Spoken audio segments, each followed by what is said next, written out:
Rutherford County is still doing its part in the Helene relief efforts, and the suspect in the Dead Man Park shooting has been charged. Voting registration is coming to a close, and a Murfreesboro man is being recognized for his impactful actions. All those stories plus your local weather and sports. Middle Tennessee News starts right now.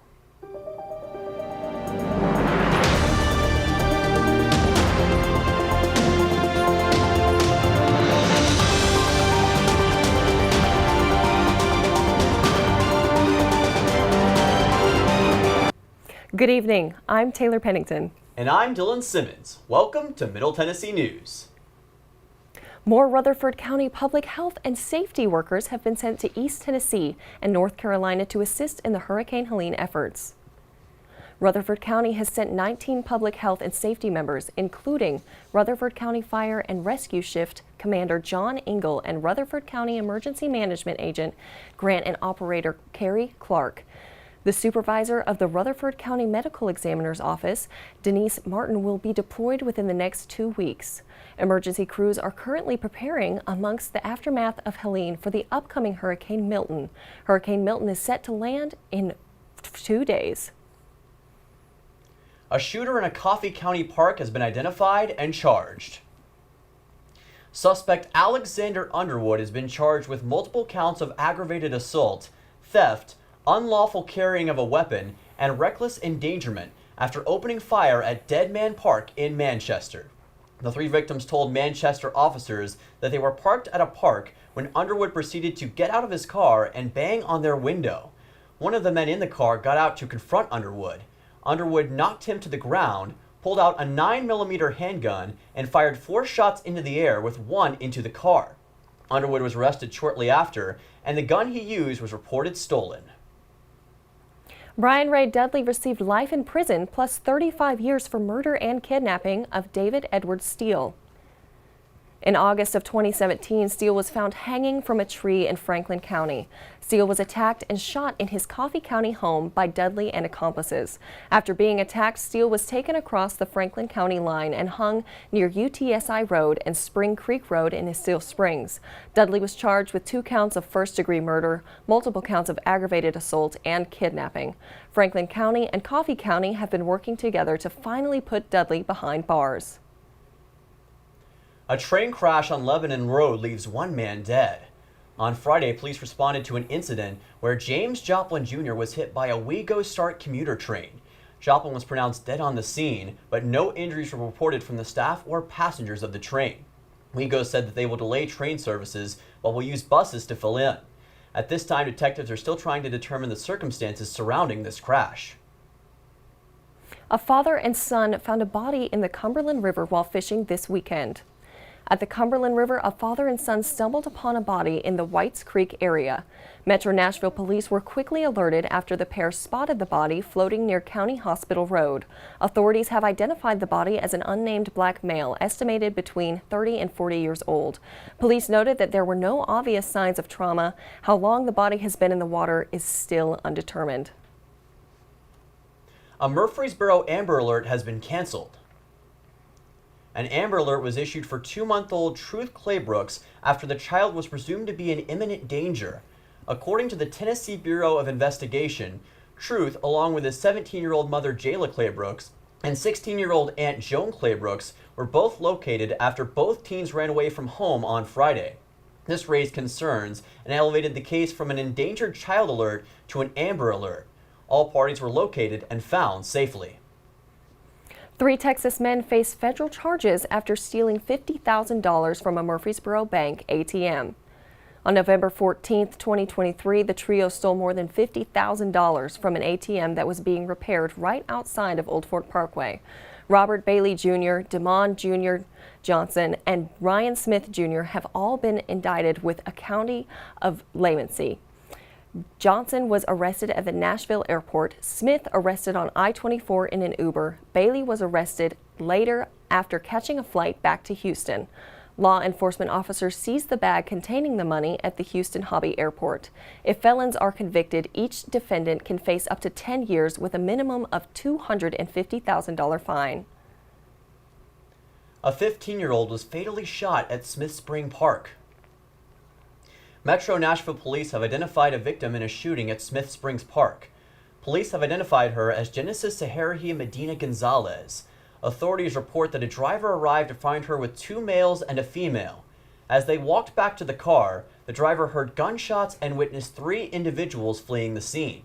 Gonzalez told the driver that she had been shot, and he rushed her to Southern Hills Medical Center before she was later transferred to Vanderbilt Pediatrics, where she succumbed to her injuries. The investigation is still ongoing, and police urge anyone with information to come forward.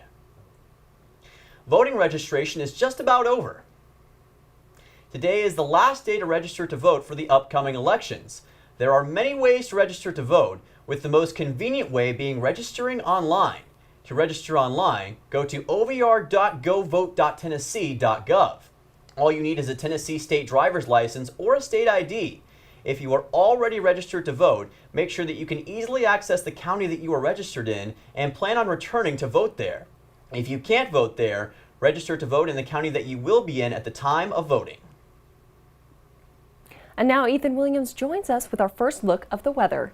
Ethan, are we finally trending in a cooler direction this week? Thanks, Taylor. Taking a look at Murfreesboro, expect the rest of the day to be clear with the high being 76 degrees. Looking north into Mount Juliet, it's much the same with clear skies and a high of 75 degrees. Now as we look east to Smithville and Woodbury, we got a high of 74 degrees and sunny skies.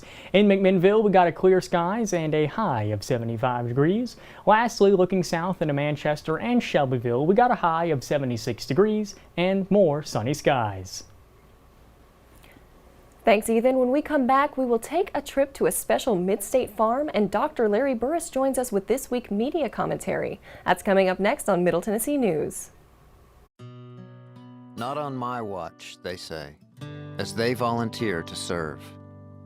Not on my watch, they say, as they leave their families behind to keep the rest of ours safe. As they move out, stand firm, and take fire. So, not on our watch, we say, to the severely ill or injured veterans who can't get the care they deserve, the therapists they need to walk again, the treatment they need to talk again, the lifetime of day-to-day help they need to live full and independent lives. When there's no more government funding, or a nursing home seems like the only option, or everyone says there's no hope for recovery, we won't leave one warrior behind. Not on our watch. Find out how you can do your part at findwwp.org. Chef Patty here. Why should you include avocados as part of your family's balanced diet? It's as simple as 1, 2, 3. Number 1. Avocados fill you up. Avocados contain unsaturated fats, good fats your body needs to help with the absorption of key nutrients. Me hungry right now. Number 2.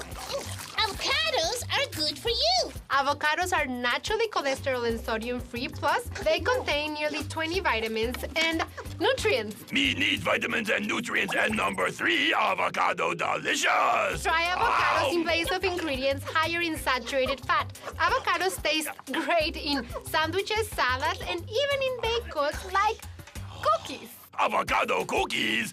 This match made in heaven.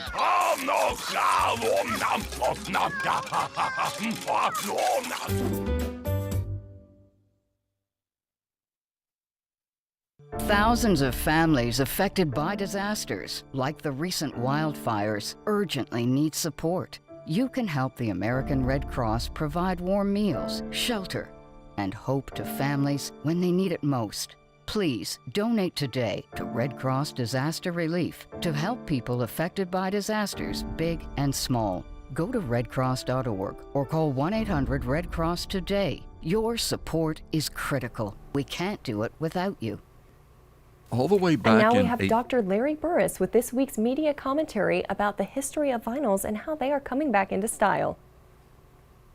All the way back in 1811, a movement began in England which lent its name to people who are accused of being opposed to technological developments, Luddites. So serious was the movement that an announcement of February 12, 1811, levied the death penalty for anyone convicted of destroying lace-making machinery. But at the risk of sounding like a Luddite, I have to say, I told you so. And what is the target of my joy? Well, it seems that long-playing vinyl records are making such a comeback that major producers and distributors are starting to embrace this supposedly out-of-date technology. Amazon.com, for example, has a vinyl-only store that boasts a catalog of hundreds of thousands of titles. Years ago, a few of us said music recorded in a digital format is missing something. And in fact, it is. It's missing music. Remember, digital music is sampled at a tremendously high rate, of course, but sampling, by its very nature, leaves something out. That's why audiophiles can tell a qualitative difference between vinyl and digital. They almost universally complain that digital music sounds tinnier and sounds even worse when compressed. Even with the hisses and pops, vinyl sounds warmer and more precise. Plus, look at all the extras you get with a vinyl album. Liner notes you can really read, posters, lyric sheets, booklets. Certainly you have to treat vinyl with more care, but there was always something of a mystical experience to carefully wiping a record clean before you put it on the turntable. Yes, the turntable. With the rise in LP sales, there's been a concomitant rise in the sale of turntables, a fancy name for record players. The record companies are seeing another benefit to vinyl. You can't copy a record the same way you can a digital form. In fact, they're almost copy-proof. Oh, sure, you can transfer the sound to a digital format, but then you end up with the same inferior sampled sound. Now, obviously you can't play a vinyl record in your car, but even the best automobile sound system, you still have all that extraneous sound. And there's really no such thing as a portable turntable you can hang on your belt. Everyone admits vinyl isn't going to replace digital, but it's good to know that sometimes we discover that maybe the old ways aren't so bad after all. I'm Larry Burris. Thank you, Dr. Burris. I, for one, love collecting vinyls myself. Make sure to tune in next week for next week's media commentary. MTSU has introduced a new research tool for students in a newly created Center for Methodology, Evaluation, and Applied Statistics for University Research Education, or also called C-Measure. Psychology professor James Houston is the new director of C-Measure, which has staff that is experienced in research design, statistical techniques, grant writing, among others. The center is designed for the faculty to devote research for the staff and graduate students in many different ways. C-Measure will help students with consulting and different strategies to help them improve on their skills. You can fill out a request form to ask for their services and find more information on their website. MTSU's Forensic Institute for Research and Education will host the founding director, Hugh Berryman, for the annual William Bass-Hugh Berryman Legends in Forensic Science Lecture. Current director Tom Holland and Hugh Berryman will discuss topics surrounding dead bodies and blunt force trauma as they recount some of their most memorable cases. Berryman is a forensic expert in dealing with blunt force trauma and skeletal remains. He is known for his help in some daunting cases, such as identifying the unknown soldier from Arlington Cemetery. This lecture is free and open to the public. It will be on the second floor of the Student Union Ballroom at 6:30 p.m. on Thursday, October 24th. Multiple MTSU alumni will be headlining at the pre-game tailgate, Party at the Grove, in the remaining 3 home games this season. The alumni performing will be bluegrass artist Jaylee Roberts on October 15th, hip-hop artist Tyrone Strobel, aka Tyke T, on November 9th, and country folk artist Chloe Kimes on November 23rd. Party at the Grove is 3 hours before kickoff in Walnut Grove and will have food trucks and activities. The tailgate will start wrapping up 45 minutes before kickoff. MTSU President Sidney McPhee is happy about bringing the alumni back to campus and hopes for a great experience. City arborist Carson Elder was recognized with the STARS Award during the October 3rd City Council meeting. Vice Mayor Bill Shacklett gave the award to Carson Elder for his response to a homeowner who was in the hospital. The homeowner called due to an overgrown tree that they were unable to take care of. Elder helped with the tree and other yard work. Both Elder and his wife continued to help the homeowner and check on her when she returned home from the hospital. The STARS Award is given to individuals that help make the community a better place and employees who go above and beyond to assist others. The award is voted for each month, with Elder being the August recipient. The Smithville community gathers for local fun and entertainment at their monthly Fast Friday event, but this Friday saw the town's annual Art Walk. A community drum circle and live music set the tone as art and craft vendors lined up the streets for the annual event. Restaurants stayed open late to encourage local business. Shops on Main Street also supported the Art Walk by displaying photographers and painters' work within their walls. What started with 5 vendors in 2022 has now grown into a popular event where creators from around Tennessee can display their work and connect with the local community. Gary Burklow, who first joined the event when a friend invited her to display her needle-felted creations in front of his store, explained why she enjoys this event so much. When I was in foster care, I never knew when I would have to. When I was in foster care. So it's always been fun to come and visit with him and do that. And I love Smithville. People are so nice here and everybody's fun and friendly. And now Ethan Williams joins us with a look at tonight's forecast. Ethan, are we going to have to bring back the jacket? You might need to grab a jacket if you plan on heading out in our area tonight, as here in Murfreesboro, things will get a little bit chilly with a low of 48 degrees and clear skies. The weather will be very similar in Mount Juliet tonight with clear skies and a low of 48 degrees.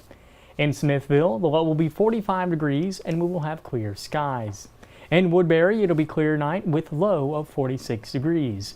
Looking at McMinnville, we have more clear skies with a low of 45 degrees. And lastly, in Manchester, the low will be 45 degrees, and it'll be the same way in Shelbyville with all clear skies. Thanks, Ethan. And still ahead on Middle Tennessee News, Ethan will give us our full 5-day forecast, and Brett Walker is in the MTN Sports Den with a look at what the week holds for sports.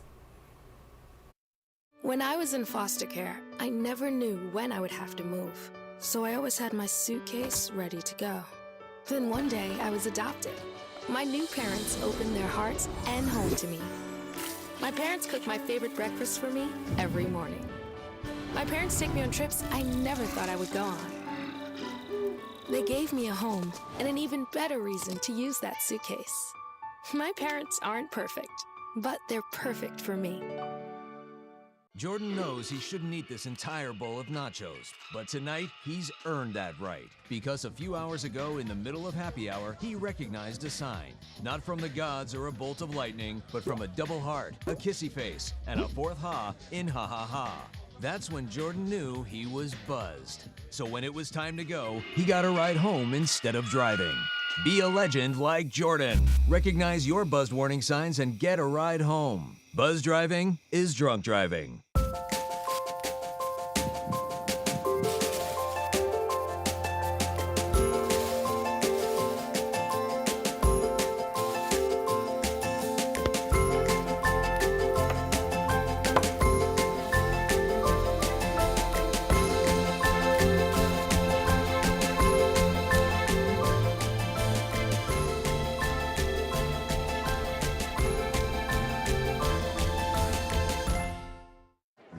The black truck? Hey, Christina from accounting. Yeah, hi. Hey, I used to date a girl named Christina. Oh, really? Yeah, and then she dumped me for my best friend. You want to see some photos of them that I took? I don't. I thought we talked about this, buddy. Buzzed and overshared again? Yeah. Yeah. I'm gonna call a car. That's a smart idea. So yeah, I know, that's why I did it. Hey, you're gonna get back to the top of the mountain. Does that mean I'm gonna get back with Christina? No. Oh. No.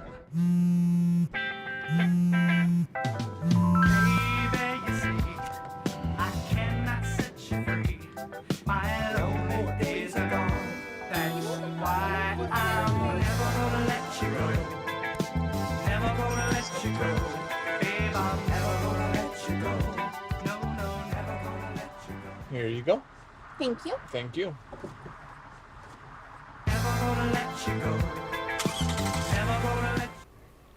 Here is Ethan for our full 5-day forecast. Ethan, fall break is coming up for MTSU students. What should they expect to see at the end of this week? This week, expect to have clear, sunny skies with weather similar to what we've had today. Today, we had clear skies with a high of 76 degrees. Tonight, clear with a low of 48. Tomorrow, it'll be sunny with clear skies and a high of 75 degrees. And tomorrow night, we got clear skies with a low of 48. Looking at the middle of your week on Wednesday, it will be a clear day with a high of 78 degrees. And Wednesday night, we got a low of 49 with slightly cloudy skies. Thursday, it will be much the same, with the high being 78 degrees and bright sunny skies with no clouds in sight. As the day comes to a close, temperatures will drop with a low of 47 degrees. And looking forward to Friday, it will be very sunny with a high of 76 degrees with clear skies, and Friday night, it'll be clear with a low of 46 degrees. Thanks, Ethan. Coming up next, Brett Walker will give us the scoop on MTSU's soccer and volleyball's dominant weekend at home. Stick around.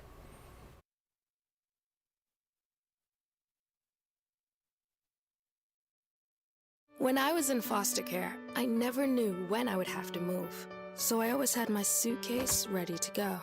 Then one day I was adopted. My new parents opened their hearts and home to me. My parents cook my favorite breakfast for me every morning. My parents take me on trips I never thought I would go on. They gave me a home and an even better reason to use that suitcase. My parents aren't perfect, but they're perfect for me. Jordan knows he shouldn't eat this entire bowl of nachos, but tonight he's earned that right. Because a few hours ago in the middle of happy hour, he recognized a sign. Not from the gods or a bolt of lightning, but from a double heart, a kissy face, and a fourth ha in ha ha ha. That's when Jordan knew he was buzzed. So when it was time to go, he got a ride home instead of driving.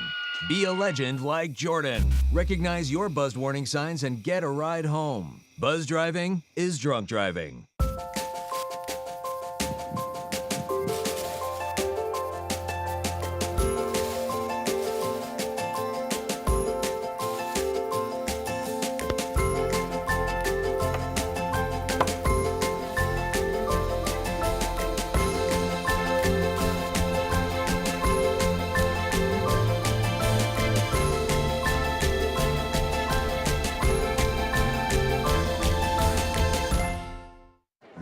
The black truck? Hey, Christina from accounting. Yeah, hi. Hey, I used to date a girl named Christina. Oh, really? Yeah, and then she dumped me for my best friend. You want to see some photos of them that I took? I don't. I thought we talked about this, buddy. Buzzed and overshared again? Yeah. Yeah. I'm gonna call a car. That's a smart idea. So yeah, I know, that's why I did it. Hey, you're gonna get back to the top of the mountain. Does that mean I'm gonna get back with Christina? No. Oh.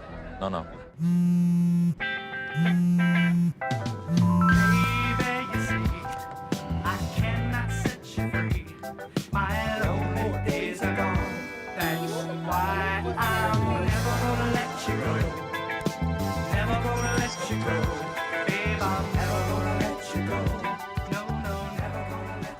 Here you go.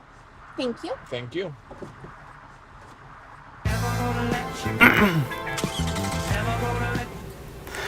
Hello everyone, and welcome into the MTSU Sports Den. Let's get right into it. First off, it was a successful weekend in the borough for MTSU Sports, starting off with Blue Raider volleyball. Middle Tennessee faced off against Florida International on Friday and Saturday and swept the Panthers to earn their first conference wins of the season.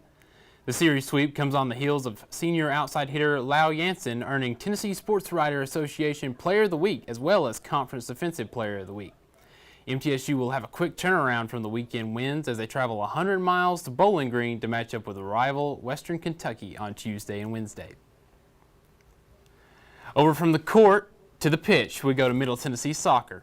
On Thursday night, these Blue Raiders wore pink. MTSU broke out the specialty pink jerseys on Thursday in honor of Breast Cancer Awareness Month and shut out conference opponent Jacksonville State at home. Coming off its second conference win of the season, MTSU earned another in a 4-2 win against Kennesaw State on Sunday. Sunday's game marked the first time the two teams have faced off as conference foes in just their second meeting ever. With a win, MTSU's conference wins total is up to 3 games, surpassing that of last year, with 4 regular season games to go. With the top 6 conference teams making the tournament, the Blue Raiders control their own destiny, as they are currently tied for first place with FIU and Sam Houston.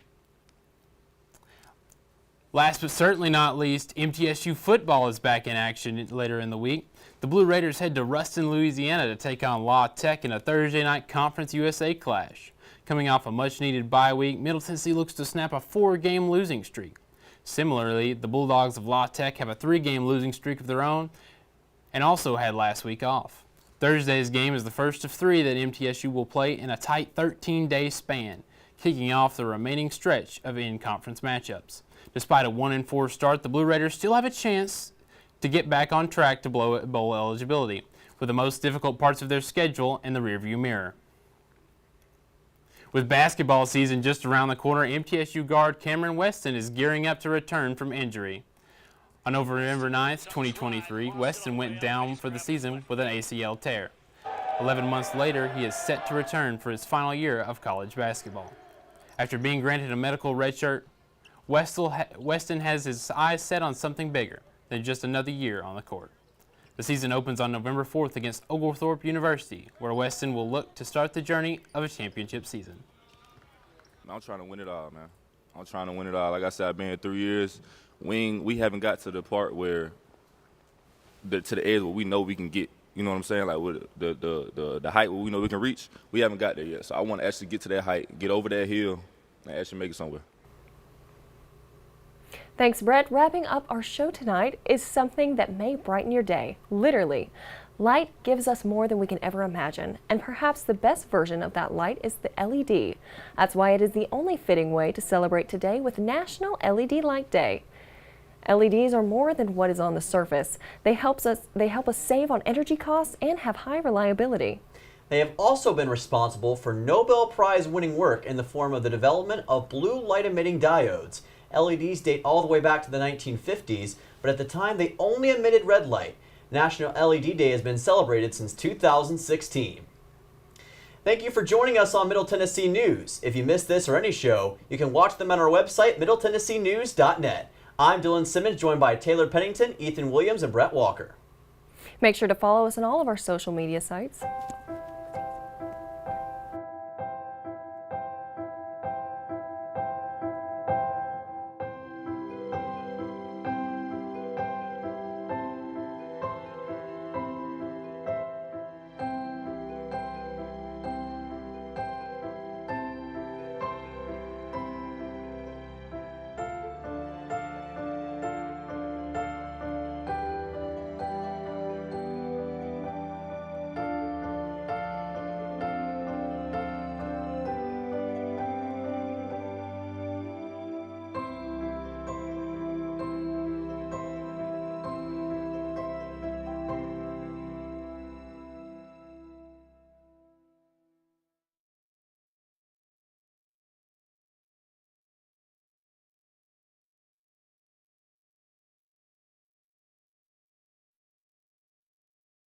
Son, love is like the ocean. You have to tread the waters. Dad, that's not the kind of help I needed.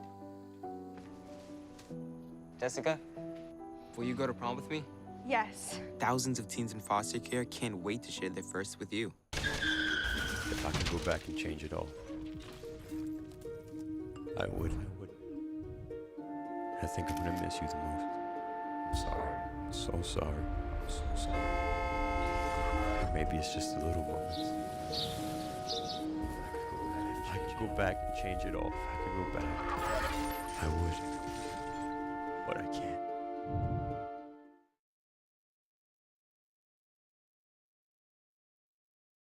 Once there was a boy who did the same thing again and again. One day, he was told he had autism. He got help and slowly learned how to live with it better. Early intervention can make a lifetime of difference. Learn the signs at autismspeaks.org. Natural disasters are a fact of life in the U.S. And between activities and school, chances are you won't be with your kids when they happen. Will they know what to do? Ready.gov/kids can help your children feel prepared, not scared. So talk with your family today. Put the keys down, Kevin. But I'm gonna drive home. There are several warning signs present that you shouldn't be driving. My text to emoji ratio has gotten a little out of hand. A little? Yep, I'm definitely gonna call a ride home.